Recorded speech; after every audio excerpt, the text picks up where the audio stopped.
আসসালামু আলাইকুম রহমতুল্লাহ। আশা করি সকলেই ভালো আছেন। অনেকেই প্রশ্ন করেছিলেন বা কমেন্টে জানতে চেয়েছিলেন যে আমার ব্রয়লার মুরগির খামারের প্রথম এবং দ্বিতীয় চালানের হিসাবটা জানতে। তো যাই হোক, আজকে সেই ভাইদের জন্য বা সবার উদ্দেশ্যে আমার প্রথম চালানের হিসাবটা আপনাদেরকে দিচ্ছি আজকে। ইতিপূর্বে আমি পোস্ট করেছিলাম, হয়তো বা অনেকেই দেখেন নাই, আজকে ভিডিওর মাধ্যমে বলছি। তো প্রথমে যেই মুরগিগুলো উঠিয়েছিলাম সেটা হচ্ছে আমি মোট মুরগি উঠিয়েছিলাম 150 পিস, এবং আপনার মুরগির তখন প্রাইস ছিল 24 টাকা করে। তাতে আমার 150 পিসের খরচ হয়েছিল 3600 টাকা। বস্তা গিয়েছিল 8 বস্তা, জিরো থেকে মোটা সব কিলেই 8 বস্তা গিয়েছিল। এটার দাম আসে হচ্ছে আপনার 27,360 টাকা, 3420 টাকা করে দাম নিয়েছিল।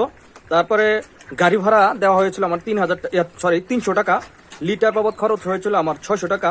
বিদ্যুৎ বাবদ খরচ ধরেছিলাম আমি 500 টাকা। এই হলো মোট ব্যয় 34,860 টাকা। এখন আসি আয়ের হিসাবটা। তো আয় হয়েছিল, মোট মুরগি বিক্রি করেছিলাম 142 পিস, নষ্ট হয়েছিল 8 পিস। তারপরে মোট ওজন এসেছিল 274 কেজি। তারপরে এটার গড় ওজন এসেছিল 1900 গ্রাম, এটা গড় ওজন। তারপরে বিক্রি হয়েছে 33,780 টাকা, মোট 33,780 টাকা বিক্রি করেছি। গড় বিক্রি হয়েছে প্রতি কেজি 123 টাকা করে, এটা হচ্ছে গড় বিক্রির হিসাব আর কি। তাহলে এখন আসেন, আমরা মোট ব্যয় করেছিলাম 34,860 টাকা, মোট আয় করলাম আমরা 33,780 টাকা। এখন আপনি মাইনাস প্লাস হিসাব করেন, আমি করেছি, সেখানে আছে আপনার 1,080 টাকা আমাদের ঘাটতি রয়েছে প্রথম চালানে। অবশ্যই প্রথমে আপনার ব্যয়ের হিসাবটা করতে হবে, দ্বিতীয় হচ্ছে আপনার পরবর্তীতে আয়ের হিসাবটা করতে হবে।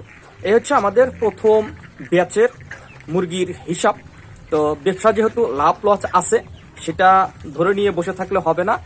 আমরা দ্বিতীয় চালানে কি করেছিলাম সেটার আপডেট আমরা পরবর্তী ভিডিওতে আপনাদেরকে জানিয়ে দেবো। তো ঠিক আছে, ভালো থাকবেন, সুস্থ থাকবেন, বারাকা একদম সঙ্গেই থাকবেন। আল্লাহ হাফিজ।